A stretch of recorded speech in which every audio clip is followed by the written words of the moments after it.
క్రైస్తవ లోకంలో ఎంతమంది ఈరోజు విగ్రహారాధనలో ఉన్నారో చెబితే మీకు అసలు అర్థం కాదు. విగ్రహారాధన అని అంటే వెళ్ళి రాయి ముందో రప్ప ముందో తలంచటం కాదు, అవి బొమ్మలు. బొమ్మకు విగ్రహానికి ఉన్న తేడా ఏమిటి అని అంటే ప్రతి విగ్రహము వెనుక ఒక భావజాలం ఉంటుంది. ఆ భావజాలం మనిషి పైన రాజ్యం చేస్తుంది. కానీ మనిషే దేవుడు ప్రాణప్రతిష్ఠ చేసినటువంటి ఆయన ప్రతిబింబం అనే భావజాలం నుంచి మనం వస్తున్నాం. ఈ భావజాలానికి ఆ భావజాలానికి పడదు. అది మనం అర్థం చేసుకోవాలి. అలా అర్థం చేసుకోకపోతే మెల్లిమెల్లిగా మనకు తెలియకనే ఈ లోక మర్యాదలోనికి జారిపోతాం. ఇది విగ్రహము కాదులే అని అనుకుంటూనే విగ్రహాన్ని మన నెత్తిన పెట్టుకుంటాం. దీన్ని తాకడమో దీన్ని చేయడమో వల్ల ఏమో కాదులే అని అనుకుంటూనే ఈ లోక మర్యాద మన పైన తాండవం చేస్తుంది. అలా తాండవం చేసినప్పుడు సాంస్కృతికంగా ఉన్నాములే అని అనుకుంటూ అటువైపు వెళుతూనే మన జీవితాలను సర్వనాశనం చేసుకుంటాం. జాగ్రత్త. తోటలో శోధకుడు చాలా శక్తివంతుడు. నీకు తెలియని రీతిగా నీ దగ్గరికి వస్తాడు. ఆలయంలో ఉన్న జీవుడు ఆయన ప్రతిబింబం, ఆయన యొక్క ప్రతిమ మరియు ఆయన యొక్క ప్రతినిధి అని దేవుడు చెబుతూ ఉంటే, తోటలో ఉన్న శోధకుడు నీ ప్రతిబింబంగా నీకు దేవుణ్ణి నువ్వు ఏర్పరచుకున్నటువంటి నీ సిస్టంలో మనుషులను నువ్వు రాజ్యం చెయ్యి అని చెప్తాడు. స్త్రీ పైన పురుషుణ్ణి రాజ్యం చేయిస్తాడు, పురుషుని పైన స్త్రీని రాజ్యం చేయిస్తాడు, కులం చేత రాజ్యం చేయిస్తాడు, ధనం చేత రాజ్యం చేయిస్తాడు. ఏదో ఒక రకంగా కట్లలో కట్టి పడేయటమే వాడికున్నటువంటి తోటలో ఉన్న శోధకుడికి ఉన్నటువంటి ప్రధాన లక్ష్యం. ఏదో ఒక రకంగా సంకెళ్ళు బిగించటమే వాడి ప్రధాన లక్ష్యం. అలా సంకెళ్ళు బిగించే క్రమంలో నీకు ఇచ్చినటువంటి కొద్దిపాటి అధికారంలో పిలాతు అన్నట్లుగా, నీకు ఒక విషయం తెలుసా, నేను అనుకుంటే నిన్ను ఫ్రీ చేస్తానంటే ప్రభు ఇలా చూసి అన్నాడు, క్యా బాత్ కర్ రే జీ తుమ్, ఏం మాట్లాడుతున్నావు, నేను ఇస్తే తప్ప నీకు ఎక్కడి నుంచి వస్తుంది అధికారం? తెలిసి తెలియనటువంటి మాటలతోనే మీ దగ్గరకు వచ్చి ఏం నేర్పుతాడు అనంటే, నా దగ్గర అధికారం ఉంది, అది నేను మీకు ఇచ్చే నేను మీకు ఇస్తాను. దాన్ని ఎలా ఇస్తాను అనంటే, మీ తోటి వాళ్ళ కట్లు విప్పడానికి కూడా మీ దగ్గర అధికారం ఉంటుంది అని చెప్తారు. కానీ రండి వారి కట్లు విప్పుదుము అని భూరాజులు ఒకరితో ఒకరు మాట్లాడుకుంటున్నారు. ఎక్కడ? 2వ కీర్తనలు 2 కదా. అన్య జనులు ఎలా అల్లరి చేయుచున్నారు, రండి వారి కట్లు విప్పుదుము అని భూరాజులు తమలో తాము మాట్లాడుకుంటున్నారు. ద సిస్టమ్స్ మ్యాన్ క్రియేటెడ్, మనుష్యుడు ఏర్పరచుకున్నటువంటి వ్యవస్థలలో మనిషి ఇరుక్కుపోయి మనుష్యులకు విమోచన ఆ మనుష్యులు ఏర్పరచుకున్నటువంటి సిస్టంలో ఉంది అని అనుకుంటున్నారు. అది ఒక విగ్రహం. మనుష్యుల విమోచన మనుష్యులు ఏర్పరచుకున్నటువంటి మెడికల్ సిస్టంలో ఉందనుకున్నారు. అది ఒక విగ్రహం. నేను రీసెంట్గా ఒక స్టడీ చేశాను. ఆ స్టడీలో దాదాపు కొన్ని బిలియన్స్ ఆఫ్ డాలర్స్ చాలా డబ్బులు ఉన్నటువంటి వాళ్ళు, ఒక 4-5 మంది, ఇంకొంచెం ఎక్కువ కూడా ఉండొచ్చు, పోసి ఆ ప్రాజెక్టును ఫండ్ చేస్తున్నారు. ఆ ప్రాజెక్ట్ ఏంటో తెలుసా? ఆ ప్రాజెక్ట్ ఏంటి అని అంటే, మనిషి మేధస్సు, మనిషి భావనలు ఈ 2 కలిపి ఒక చిప్లో, లేకపోతే ఎప్పటికీ చచ్చిపోకుండా ఉండే నీ మెదడును కాచే ప్రయత్నం చేస్తున్నారు. అది గనక కాచితే, దాన్ని గనక చనిపోకుండా చేస్తే, మిగిలిన చేతులు కూడా ఇనుముది రావచ్చు, కాళ్ళు ఇనుముది రావచ్చు, అసలు గుండె అవసరం లేదు, రక్తం అవసరం లేదు, ఏం అవసరం లేదు. Because your brain is what you are. వాటిని హ్యూమనాయిడ్స్ అని, లేకపోతే పోస్ట్ హ్యూమన్స్ అని పిలుస్తున్నారు. It is already happening. ఇది ఆల్రెడీ జరుగుతోంది. కొన్ని బిలియన్స్ ఆఫ్ డాలర్స్ దాంట్లో కుమ్మరిస్తున్నారు.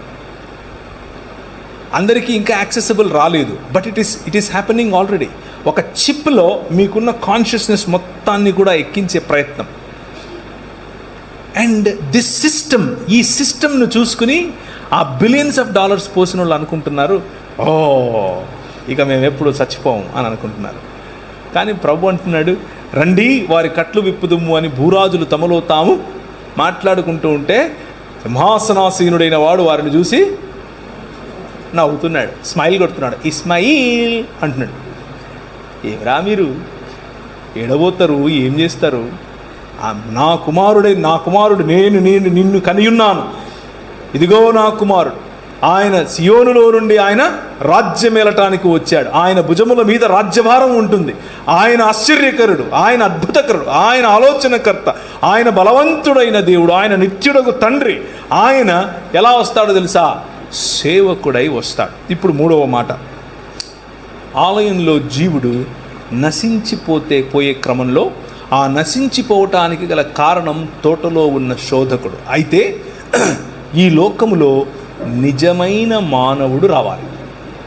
లోకంలో నిజమైన మానవుడు. క్రీస్తు మర్మమును గురించి మనం మాట్లాడుకుంటూ ఉన్నప్పుడు మనం మొదటిగా దేవుడు చేసినటువంటి మనిషి దేవుని స్వరూపమందు దేవుని పోలిక చొప్పున తన ప్రతిబింబంగా, తన ప్రతిమగా, తన ప్రతినిధిగా ఉన్నాడు అని అనుకుంటే ఈ మనిషి దారి తప్పాడు. కానీ ప్రభువైన యేసు క్రీస్తు 2000 సంవత్సరాల క్రితం పురాతన కాలము మొదలుకొని శాశ్వత కాలము తన ప్రత్యక్షతలు చూపిస్తూ వస్తూ ఉన్నటువంటి దేవుడు, మామూలు వాడు కాదు, దేవుడు నిజమైన మనిషిగా మన మధ్యకు వచ్చాడు. నిజమైన మనిషిగా. ఆ నిజమైన మనిషి ఈ లోకంలో రావాలి. ఈ లోకంలో వచ్చినటువంటి ఆ నిజమైన మనిషికి ఉన్నటువంటి ప్రధాన లక్ష్యం ఏంటో తెలుసా? మిమ్మల్ని ఇక్కడ నుంచి తీసేసి ఇంకేదో గ్రహానికి తీసుకెళ్ళటం కాదు, మిమ్మల్ని ఇక్కడ నుంచి తీసుకెళ్ళిపోయి ఇంకెక్కడో వేరే లోకంలో పెట్టడం కాదు. నో, ఆకాశములు యెహోవా వశము, భూమిని ఆయన నరులకు ఇచ్చాడు. భూమిని ఆయన నరులకు ఇచ్చాడు. 115వ అధ్యాయం 115వ కీర్తన 16వ వచనం ఇంటికి వెళ్ళి చదువుకోండి. సో ఇచ్చినటువంటి ఈ భూమిని, మంచిదని చెప్పినటువంటి ఈ భూమిని, నా నివాస స్థలము అని చెప్పినటువంటి ఈ భూమిని ఆయన క్రొత్తాకాశము క్రొత్త భూమిగా మరల్చటానికి, తన శరీరమందు మరణాన్ని చంపటానికి నిజమైన మానవుడిగా ప్రభువైన యేసుక్రీస్తు ఈ లోకానికి వేంచేశాడు. That is the beauty of Christian thought. క్రైస్తవ జీవన విధానానికి ఉన్నటువంటి ప్రధానమైన లేదా అందమైన, మీ మరెక్కడా దొరకనటువంటి, కేవలము ఇక్కడే దొరికేటటువంటి 66 పుస్తకాలు ఉన్నటువంటి మీ బైబిల్ గ్రంథంలో మాత్రమే దొరికేటటువంటి థాట్ ఏమిటి అని అంటే, మనిషి మతాన్ని కడతాడు, దేవుడు మనిషిని కడతాడు. మనిషి మతాన్ని కడతాడు. మతం నిన్ను చంపుతుంది, మతం నిన్ను విభజిస్తుంది. అది క్రైస్తవ మతమైనా సరే. మతం చిచ్చు పెడుతుంది, మతం జలసీ ఇస్తుంది, మతం అవతలి వాడికంటే నిన్ను గొప్పగా నీకు పంపు కొడుతుంది. ఎందుకు అనంటే, తోటలో శోధకుడు ఉపయోగించే ప్రధానమైన వెపన్ మతం. కానీ దేవుడు మనిషిని చేస్తాడు. ఆయన నిర్మించినటువంటి ప్రధానమైన వ్యవస్థ ఏమిటి ఈ ప్రపంచంలో అనంటే, మనిషి. In the image of God, దేవుని యొక్క స్వరూపము, దేవుని యొక్క పోలికలో ఉన్నటువంటి మనిషి. యెషయా గ్రంథం మొదటి 39 అధ్యాయాలు ఈ తోటలో శోధకుడి చేత పతనావస్థలో ఉన్నటువంటి ఆలయంలో ఉన్న జీవుని గురించి మాట్లాడుతుంది. మొదటి 39 అధ్యాయాలు. 40వ అధ్యాయం నుంచి ఆఖరి అధ్యాయం వరకు లోకములోనికి రాబోతున్నటువంటి, లేదా లోకములోనికి వచ్చినటువంటి, అప్పటికి ఇంకా రాలేదు కాబట్టి రాబోతున్నటువంటి నిజమైన మానవుడి గురించి మాట్లాడుతుంది. ఈ నిజమైన మానవుడు దేవుడు ఏర్పరచుకున్నటువంటి రాజ్య నిర్మాణకుడు. ఈ నిజమైన మానవుడు ఇశ్రాయేలుకు ప్రతినిధి. ఈ నిజమైన మానవుడు సర్వలోకమునకు ప్రతినిధి. ఈ నిజమైన మానవుడు సర్వ మానవాళికి ప్రతినిధి. ఇశ్రాయేలును నిజమైన రాజ్యముగా చేయటం ఈయనే చేస్తాడు. ఇశ్రాయేలుగా ఈయనే పిలువబడతాడు. ఇశ్రాయేలు చేయాల్సినటువంటి లోకమునకు వెలుగునిచ్చేటటువంటి పనిని ఈయనే చేస్తాడు. ఈయన చేసి ప్రపంచములను ఆకర్షిస్తాడు. ఖమ్ అని చెప్తాడు. జకర్యా గ్రంథం 2వ అధ్యాయం 8 నుంచి అవుతారన్నా, 8 నుంచి. జకర్యా గ్రంథం, సైన్యములకు అధిపతియగు యెహోవా సెలవిచ్చినదేమనగా, మిమ్మును ముట్టినవాడు తన కనుగుడ్డును ముట్టినవాడని మిమ్మును దోచుకొనిన వారికి అన్య జనుల యొద్దకు ఆయన నన్ను పంపినాడు. ఎవరు మాట్లాడుతున్నారు? ఎవరు మాట్లాడుతున్నారు? ఆయన మాట్లాడేది. ఓకే, మరి పంపింది ఎవరు? ఆయన నన్ను పంపాడు అంటే ఎవరు? ఆలోచించండి, ముందు చదవండి ఇంకా. ఓకే, ఇంకా నేను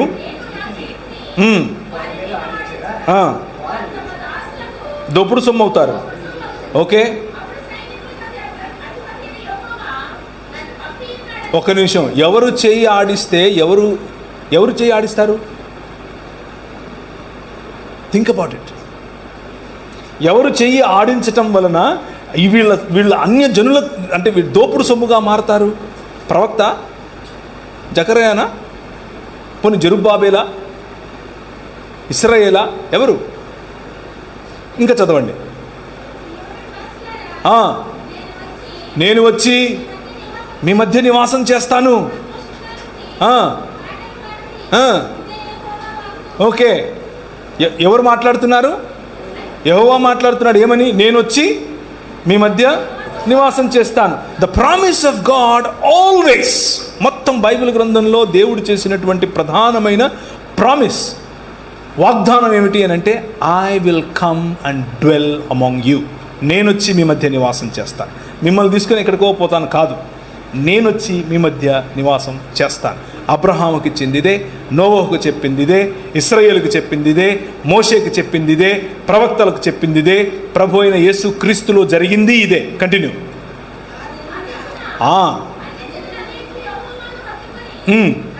ఒక్క నిమిషం అనండి.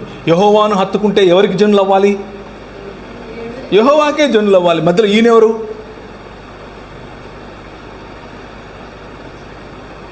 మధ్యలో ఈయనెవరండి? సరే చదవండి. ఆ దినమున అనేకులు అన్య జనులు యెహోవాను హత్తుకుని నాకు జనులవుదురు, నేను మీ మధ్య నివాసము చేదును. అప్పుడు ఒక్క నిమిషం అండి. ఎవరు పంపుతున్నారు? యెహోవా పంపుతున్నాడా? ఓకే, అది పక్కన ఫైనల్. అది ఫైనల్. నెక్స్ట్ వచనం చదవండి.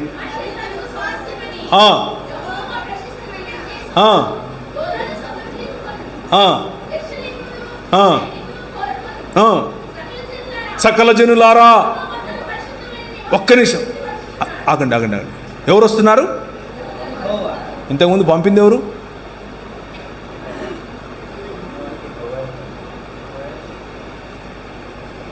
యెహోవా పంపాడు. మీకు అర్థమవుతుందా? The deeper truth lying here. క్రీస్తు అనే మర్మం ఏమిటి అని అంటే, ఆయన యెహోవాగా పిలువబడినటువంటి వాడు, యెహోవా పంపగా వచ్చినటువంటి యెహోవా దేవుడు. యెహోవా పంపగా వచ్చినటువంటి తన పరిశుద్ధాలయమును విడిచి భూమి ఆకాశములు అనేటటువంటి ఆయన చేసినటువంటి మందిరములో తన నివాసమును ఏర్పరచుకోవటానికి వచ్చేటటువంటి సకల జనులారా సంతోషించండి, ఉల్లసించండి, ఇశ్రాయేలు నీ భాగ్యం ఎంత గొప్పది అని చెప్పటానికి ఆది యందు వాక్యముగా, ఆది యందు వాక్యమై, ఆది యందు దేవుడై, దేవుని వద్ద ఉన్నటువంటి వాక్యము కృపా సత్య సంపూర్ణుడిగా మన మధ్య ఏమేసింది? డేరా వేసెను. వాసం అంటే స్కెనియా అన్న పదం వాడారు. మీరు స్కెనియా బస్సులు చూసారా? ఆర్టీసీ బస్సులు, ఏపీఎస్ఆర్టీసీ స్కెనియా అని రాసుంటాయి. స్కెనియా అంటే టెంట్ అని అర్థం, గ్రీక్ పదం అది. ఆయన మన మధ్య గుడారము వేసెను. That is who Christ is. అది క్రీస్తు అంటే. మనం చేసుకునే బుడిగల్లో ఉంటాడంటారేంటి మీరు? రాయి తీసుకొని వచ్చి ఇదే దేవుడు అంటారేంటి మీరు? నీళ్ళల్లో పెట్టి కడుగుతారు పిల్లోడిని పుట్టినట్టు. ఆయన మిమ్మల్ని శుద్ధి చేశాడు. మీరేదో పంచేంద్రియాలు పెడతానంటున్నారు. ఆయన మీకు ఏమిచ్చాడు? పంచేంద్రియములు ఇచ్చాడు. ఆయన మీకు బుద్ధినిచ్చాడు, తెలివినిచ్చాడు. మీరు తీసుకొచ్చి పూల మీద పడుకోబెడతారంటే మన స్కిన్ తాకి చూడండి ఎలా ఉంటుందో. మీరేం తెచ్చి మళ్ళీ కళ్ళకు మైనం పెట్టడం ఏంటి, తీయటం ఏంటి? ఆయన ఏం చేశాడు? లోకమునకు వెలుగై నీకు వెలుగునిచ్చాడు. నువ్వు కళ్ళు తెరిస్తే ఆయన వెలుగు కనిపిస్తుంది. ఇక్కడి నుంచి వచ్చే వెలుగు చూడలేనంతది, అది కాదు, అది లోక మర్యాద. ఆయన ఇచ్చే వెలుగు లేనిదే నువ్వు చూడలేవు. కూర్చున్నటువంటి వారికి నేను ఇచ్చే పిలుపు. Is there anybody sitting here? ఎవరైనా ఇక్కడ కూర్చొని ఉన్నారా ఈ రాజుతో పరిచయం లేని వాళ్ళు? యెహోవా పంపగా వచ్చినటువంటి యెహోవాతో పరిచయం లేని వాళ్ళు మతంలో ఉన్నారు, చర్చికి వస్తున్నారు, ఊదిబత్తీలు టెంకాయలు లేవు, అవన్నీ ఓకే, బాగానే ఉంది. కానీ ఈ క్రీస్తుతో దేవుని యొక్క బుద్ధి జ్ఞానముల సకలైశ్వర్యములు ఇమిడి ఉన్నటువంటి దేవత్వము యొక్క సర్వ సంపూర్ణత శరీరమందు నివసిస్తున్నటువంటి క్రీస్తు, the image of God, the true image of God, నిజమైన దేవుని యొక్క నిజమైన ప్రతిబింబం, నిజమైన ప్రతినిధి, నిజమైన ప్రతిమ. నిన్ను అలాగే చేశాడు. నువ్వేమన్నావు? ఊరుకో, నాకు ఇది కావాలన్నావు, పోయావు. కానీ ఇంకొక ఆయన వచ్చాడు, నిజమైన ప్రతినిధి, నిజమైన మనిషి. క్రైస్తవం అనేది ఎక్కడికో ఏదేదో చేసేది కాదు. క్రైస్తవం అనేది మనిషిని నిజమైన మనిషిగా మార్చే మార్గం. అందుకే క్రీస్తు వచ్చాడు. That is the beauty of Christianity. క్రైస్తవం యొక్క ప్రధాన లక్ష్యం ఏమిటి అని అంటే, to bring humans back to their original self. పాపము అన్న పదానికి నిర్వచనం ఏమిటి అని అంటే, హమర్తియ అన్న పదం వాడారు గ్రీకులో. హమర్తియ అని అంటే మిస్సింగ్ ద మార్క్, గురి కోల్పోవటం. దీని గురేంటి? నేను మాట్లాడితే దాని గురేంటి? దీని శబ్దాన్ని పట్టుకొని మీకు వినిపించేది. దీని గురేంటి? నన్ను చూపించటం, అంటే నన్ను రికార్డ్ చేయటం. దీని గురేంటి? అది చూసేదాన్ని దీనిలో కనిపించాలి. మనిషి గురేంటి? మనిషిగా బతకాలి, మనిషిగా బతకాలి. ఆయన రంగరించి పోసిన మైక్గా ఉండాలి. నా ఉద్దేశం అది. కెమెరాగా ఉండాలి. కెమెరా నేను మైక్ పని చేస్తానంటే కుదరదు. మనిషి చేసింది అదే. మనిషి నువ్వు మనిషిగా ఉండరా అంటే, లేదు నేను పశువును అవుతాను అన్నాడు. ఎలుగుబంటిని తీసుకొచ్చి దేవుడు అన్నాడు. ఏనుగు నా దేవుడు అంటాడు. తొండ మీద వచ్చి కూర్చొని పాటలు పాడతాడు. పులిని చూసి దేవుడు అంటాడు. సాటి మనిషిని చూసి దేవుడు అంటాడు. అరే నువ్వు మనిషిరా బాబు అని అంటే, లేదు నేను దేవుడిని అవుతానంటాడు. అటు దేవుడు కాలేదు, ఇటు మనిషి కాలేకపోయాడు. అదే సమస్య. దాన్నే పాపం అంటారు. Very simple. Bible talks about sociological issues like, అంటే సమాజానికి సంబంధించినటువంటి కోణాన్ని మీ ముందుకు తీసుకొస్తున్నాను. మనిషి ఆ విధంగా బ్రతకలేకపోయాడు కాబట్టే మనుష్యత్వం కోల్పోయాడు. దేవుడిచ్చినటువంటి మహిమను కోల్పోవటం అని అంటే చావు తెచ్చుకోవటం, చచ్చిపోవటం. ఈ సృష్టిని ఏలాల్సినటువంటి వాడు సృష్టిలో ఉన్నటువంటి లాస్, సృష్టిలో ఉన్నటువంటి ఈ సృష్టిలో ఆయన ఏర్పరిచినటువంటి నియమాలకు బానిసయ్యాడు మనిషి. కానీ నీటి మీద నడిచేవాడు, అలలపైన నడచిన, ఈ లాస్ పనిచేయవు ఈ నిజమైన మనిషి పైన. He walks on the water. యాక్చువల్గా మనము తిరిగి ఆయన మహిమలోనికి ప్రవేశించినప్పుడు గొళ్ళెం పెడితే లోపలికి వచ్చేస్తాడు ఆయన. వచ్చాడా లేదా సార్?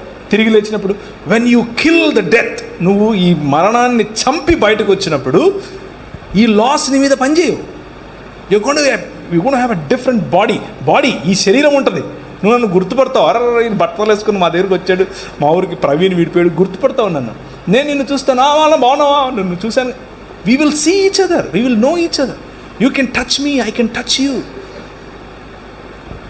క్రైస్తవం అనేది it's a practical way of life, a realistic way of life, a realistic way that exists forever. ఎప్పటికీ ఉండేటటువంటి శరీరం, ఎప్పటికీ చనిపోయినటువంటి మనిషి, నిజమైన మనిషి. అది ఓన్లీ థియరీ కాదు. ఆయన ఎప్పుడో వచ్చాడంట, అల్లల్లో వచ్చాడట, కాదు. అందరి ముందు అందరూ చూస్తూ ఉండగా క్రీస్తు అనే ఈ మర్మము చావును చంపి బయటకు వచ్చింది 3 దినములైన తరువాత. హోషేయ గ్రంథం 6వ అధ్యాయం 3వ వచనం. 1-2 చదవండి. హోషేయ 6:1-2.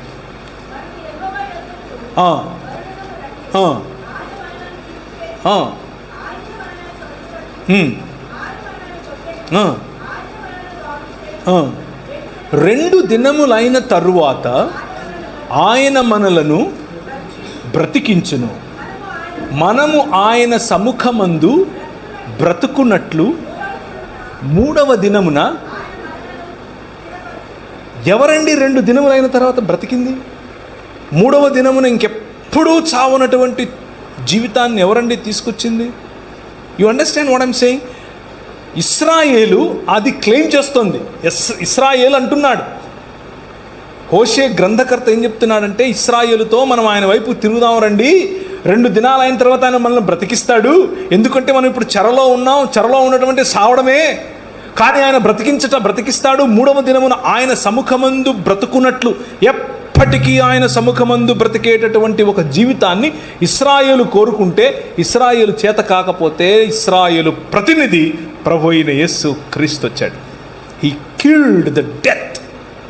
మరణం అనేటటువంటి ఈ లోక పారంపర్యాచాల కారణం చేత ప్రభువును తిరస్కరించడం వల్ల మనం తెచ్చుకున్నటువంటి మరణం అనే ముళ్ళు, మరణమా నీ ముళ్ళెక్కడా అని పిలవటానికి ఆయన మరణాన్ని ఆలింగనం చేసుకొని విరిచిపారేశాడు. That is what Christ has done. అది యేసుక్రీస్తు చేసినటువంటి పని. ఇప్పుడు మార్గం సుగమం, మీ ఎదుట మార్గం సుగమం. మీరు మతంలో, క్రైస్తవ మతంలో బైబిల్ చదవటం, ప్రార్థన చేయటం ఇవన్నీ ఓకే, కానీ ఈ మార్గం తెలుసా మీకు? ఆయన చూపించిన ఈ మార్గం మరణాన్ని చంపే మార్గం, శత్రువును గెలిచే మార్గం, ప్రేమతో పగవాడి అక్కడెక్కడ వెళ్తూ ఉంటే పరిగెత్తుకుని పోయి నేనే అని ఆలింగనం చేసుకోవటం, అవతలోడు దూషిస్తూ ఉంటే, తిడుతూ ఉంటే వాడిని నవ్వుతూ చూసి గాడ్ బ్లెస్ యూ బ్రదర్ అని అంటే వాడి నెత్తి మీద నిప్పులు పోసినట్టు ఉంటుంది. Do you know this way? మీకు ఈ మార్గం, దేవుని మార్గం అర్థమవుతుందా? That is your call. అది మీ పిలుపు. క్రైస్తవ సంఘం కేవలం భక్తి లేకపోతే భజన చేసుకుని ఒకానొక రోజు చచ్చిపోవడానికి మనం ఇక్కడ లేము. That is not what we are called for. అది కాదు మనం పిలువబడింది. మనం పిలువబడింది మచ్ బిగ్గర్ ప్రాజెక్ట్, ఇంకా చాలా పెద్ద ప్రాజెక్ట్. ఏంటి ఆ project? The project of bringing humans to new humanity. మనుష్యులను నిజమైన మనుష్యత్వం వైపుకు పిలిచేటటువంటి project. Calling people to a resurrected life. పునరుత్థానం చెందినటువంటి శరీరముల వైపుకు పిలిచేటటువంటి పిలుపు. అన్నిటినీ మించి క్రీస్తును పోలిన మానవత, నిజమైన మనుష్యత్వం. ఇది క్రైస్తవం. నిజమైన మనుష్యత్వం, ఈ లోకంలో నిజమైన మానవుడు. ఆయన అదృశ్య దేవుని స్వరూపి అయి సర్వ సృష్టికి ఆది సంభూతుడై ఉండులాగున ఆయన ఏం చేశాడు? తన కుమారుని యందు మనకు విమోచననిచ్చాడు. అలాగే ఆయన మరణములో నుంచి ఆది సంభూతుడై బయటకు వచ్చాడు. So that you all can come back to life, or you all can resurrect. మీరు ఆయన తరువాత ఆయన మార్గమును అనుసరించిన కారణం చేత పునరుత్థానులు అవ్వాలని, ఆయన సముఖమందు ఎల్లప్పుడూ ఈ భూమిని స్వతంత్రించుకొని, నూతనాకాశమును నూతన భూమిని స్వతంత్రించుకొని బ్రతకాలని, 3వ దినమున ఆయన సముఖమందు స్థిరపడాలని తండ్రి అభీష్టం. మత ప్రాతిపదికన 4 రోజులు బ్రతికేసి వెళ్ళిపోదాం అని అనుకుంటే this way will disappoint you. ఈ మార్గం నిన్ను డిసప్పాయింట్ చేస్తుంది. కానీ మరణాన్ని చంపాలి, నూతన సృష్టిగా మారాలి, క్రీస్తును పోలిన జీవన విధానంలోనికి రావాలి అని అంటే welcome to a new way. And that is ఆయన కడుతూ ఉన్నటువంటి క్రొత్త ఇల్లు, ఆయన కడుతున్నటువంటి క్రొత్త ఆలయం, ఏ చేతి సహాయము లేకుండా తీయబడినటువంటి రాయి, ఆధారశిల, ఇంతింతై మహాపర్వతమై ప్రపంచమంతటా వ్యాపించే ఆధారశిల. ఆ ఆధారశిల పైన నిజమైన మానవుడు యేసు క్రీస్తు మీ హృదయముల యందు ప్రతిష్ఠ చేస్తే, మీ హృదయముల యందు ఆయనను ప్రతిష్ఠించుకుంటే బ్రతుకుతారు. You will live. మనము బ్రతుకున్నట్లు యెహోవా వైపుకు మరలుదము రండి.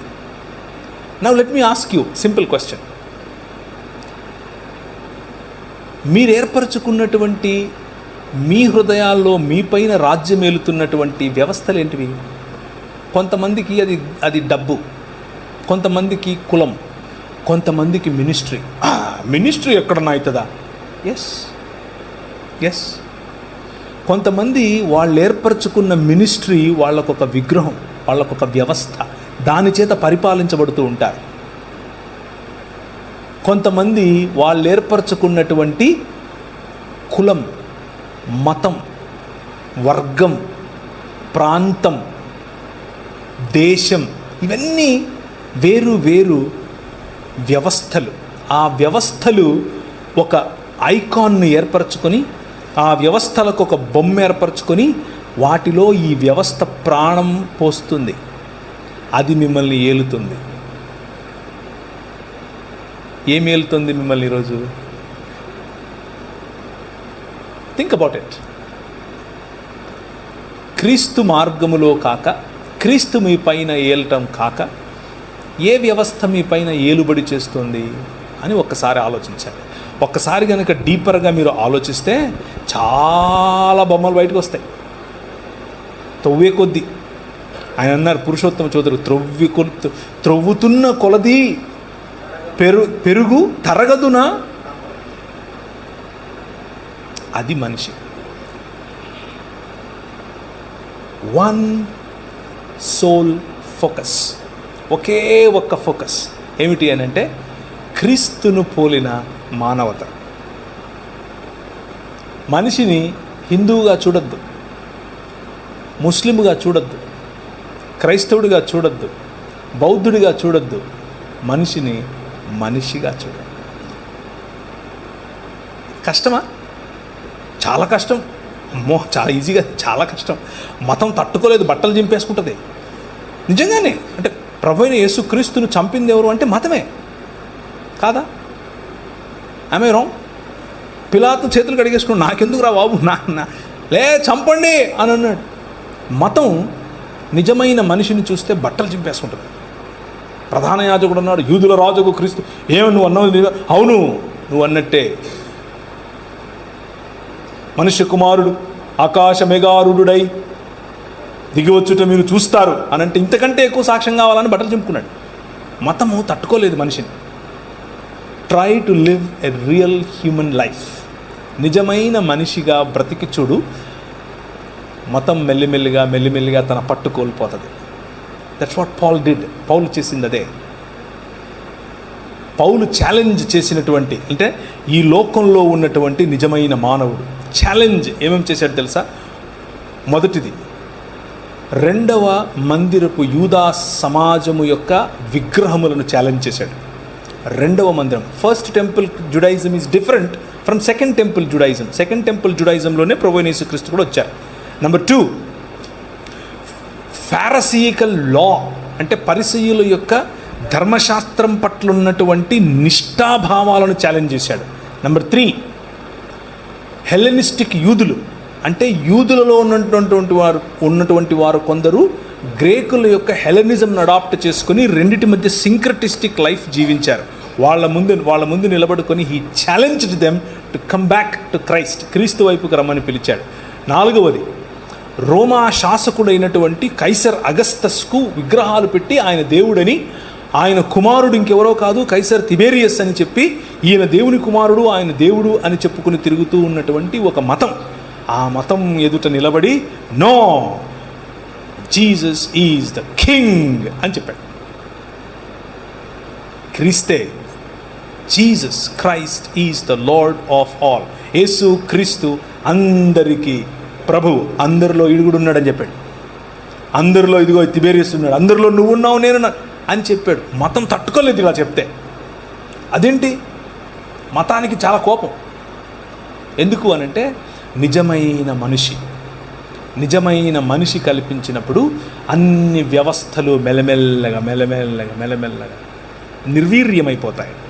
ప్రభు అయిన యేసు క్రీస్తు ఈ లోకంలో అదే చేస్తున్నాడు.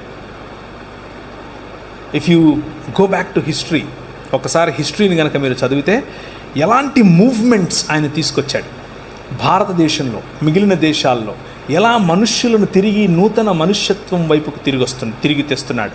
స్త్రీలకు ఇచ్చినటువంటి ప్రాధాన్యత, పిల్లలకి ఇచ్చినటువంటి ప్రాధాన్యత, వృద్ధులకు ఇచ్చినటువంటి ప్రాధాన్యత, బడుగు బలహీన వర్గాలకు ఇచ్చినటువంటి ప్రాధాన్యత, ఏమాత్రము ఎన్నిక లేని వారుగా చూస్తున్నటువంటి వారికి పెద్దపీట వేసినటువంటి ఆలోచన విధానం. ఇట్స్ ఆల్ ఇదంతా మీరు కనుక చూస్తే యేసు క్రీస్తు అందరికీ ప్రభు, అన్ని కాలాల్లో ప్రభు, అన్ని సంస్కృతులకు ప్రభు, అన్ని దేశాలకు ప్రభు, అన్ని భాషలు ఆయన కోసమే. ప్రతి మోకాలు ఆయన దగ్గర. మోకాలు వంగటం అని అంటే మోకాళ్ళు ప్రార్థన చేయటం కాదు. మీరు ఎప్పుడైనా చూసారా? ఇప్పుడు కైసర్ ఉన్నాడు అనుకోండి, అక్కడ కైసర్ దగ్గర ఇలా వంగాలి. అది అంటే నువ్వు రాజు అని సలాం కొడతారే, that is what it means. ప్రతి మోకాలు ఆయన ముందు వంగుతుంది అంటే దాని అర్థం అది. That is what Jesus is doing. అదే యెషయా గ్రంథం 60 నుంచి మిగిలిన అధ్యాయాలన్నీ అదే. So I'm summarizing. నేను యెషయా గ్రంథం యొక్క సమరీ చెప్పాను ఈరోజు మీకు. యెషయా గ్రంథంలో ఆయన మొదటి 39 అధ్యాయాల్లో కూడా పోత పోసిన విగ్రహముల గురించి మాట్లాడతాడు. వాటిని మాక్ చేస్తాడు. అవి నోరుండి మాట్లాడలేవు, కళ్ళుండి చూడలేవు. ఏంద్రా మీరు దానికి పోయి వంగుతున్నారు? ఎందుకు? దేవుడు స్వయంగా ఆలయం చేసి అందులో నిన్ను పెట్టాడు, నీకు ప్రాణప్రతిష్ఠ చేశాడు. నువ్వు ఆ సిస్టమ్కు పోయి తల ఒగ్గుతావేమిటి? Point number 1. నెంబర్ 2, అలా ఒకటానికి గల కారణం ఈ లోక మర్యాద అయినటువంటి తోటలో ఉండే శోధకుడు మిమ్మల్ని అల్యూర్ చేస్తున్నాడు, ఆకర్షిస్తున్నాడు. ధనంతో, కులంతో, మతంతో, రూపంతో, అందంతో, రంగుతో, భాషతో విభజించే పని చేస్తున్నాడు. కానీ వాడికి అల్యూర్ అవ్వకండి, ఎందుకంటే వాడు అధికారం ఇస్తానంటాడు, వాడి దగ్గర లేదు. ప్రభు అయిన యేసు క్రీస్తును కూడా ఇలాగే అన్నాడు. ఆయన ఆ రోజే, ఇంకా క్రీస్తు పుట్టక మునుపు 600 సంవత్సరాల పైచులుకు సంవత్సరాల క్రితమే యెషయా ఈ మాటను చూసి అన్నాడు. యోహాను సువార్తలో ఈ మాట కనిపిస్తుంది. ఆయన మహిమను యెషయా చూచెను గనుక అని. ఏంటంటే ఆయన మహిమ, ఈయనను తీసుకెళ్ళి అన్ని దేశాల మహిమను చూపించి నాకు మొక్కుతావా అని అంటే మూతిపళ్ళు రాలుతాయి అన్నాడు. That is the real human being. నిజమైన మనిషి. మనిషిగా చేసిన ఆ ప్రతినిధి, ఆ ప్రతిమ, ఆ ప్రతిబింబం ఆ పని చేయలేకపోయాడు. నిజమైన మనిషిగా వచ్చినటువంటి ఈ ప్రతిమ, ఈ ప్రతినిధి, ఈ ప్రతిబింబం మనిషికి, దేవునికి ఇద్దరికీ కూడా ఒకే ఒక్క మధ్యవర్తి ప్రభు అయిన యేసు క్రీస్తు. హీ డిడ్ ఇట్ ఆల్ చేశాడు. ఇప్పుడు మీరే ఆయన ఇల్లు, మీరే ఆయన భవనం, మీరే ఆయన ఆలయం. మన పల్లెటూళ్ళు, మన గ్రామాలు, మన మండళ్ళు, మన ఊళ్ళు మధ్యలో ఆలయం, చుట్టూ జీవన విధానం ఉంటుంది. ప్రభువు మిమ్మల్ని ఆ ఆలయంగా చూస్తున్నాడు. మధ్యలో మీ మధ్యకు వచ్చి ఆయన నివాసం చేయటం ఆయనకి ఇష్టం. అదే క్రైస్తవ జీవన విధానం. తలలుంచుకుంటే ప్రార్థించుకుందాం. ఆలయంలోని జీవుడైనటువంటి నీవు ఆలయపు కర్త అయినటువంటి దేవుణ్ణి విస్మరించిన కారణం చేత తోటలోనున్న శోధకుడి శోధనలో పడి అంధకార సంబంధమైన దురాత్మ సమూహముల యొక్క ప్రభావము కిందికి వెడలిపోతే, యెహోవా పంపగా వచ్చినటువంటి యెహోవా ఈ లోకములో నిజమైన మానవుడిగా వచ్చాడు. నిజమైన మానవుడిగా నిన్ను తిరిగి మనుష్యత్వం వైపుకు పిలుస్తున్నాడు. నా ప్రశ్న, ఈరోజు రాత్రి నువ్వు పడుకునే దానికి ముందు ఒక చిన్న ప్రశ్న వేసుకుని పడుకో. Am I living a real true human life? నిజంగా నేను మనిషిలాగా బతుకుతున్నానా? నా పైన ప్రభావం చూపిస్తున్నటువంటి నా కోపము, నా జలసి, నా అసూయ, నా గర్వం ఎక్కడి నుంచి పశుప్రాయుడినైపోయేంతగా నేను ఎందుకు ఇలా అవుతున్నాను అని ఆలోచించు. అమ్మతో సంబంధం ఎలా ఉంది? అక్కతో సంబంధం ఎలా ఉంది? అన్నతో సంబంధం ఎలా ఉంది? ఈ సంబంధాల పట్ల నీకు ఉండాల్సినటువంటి ఆలోచన నిజమైన మనిషిగా కాకపోతే ఈ ఆలోచనలు రావు. పశుప్రాయుడిగా ఉండిపోతావు. నాకెందుకు నా డబ్బు ఉంది, నాకెందుకు నా కులం ఉంది, నాకెందుకు నా ప్రాంతం ఉంది అని అనుకుంటావు. But you are calling my brother, my sister, నా సహోదరుడా, నా సహోదరి, నీ పిలుపు మనిషిగా బ్రతకటం.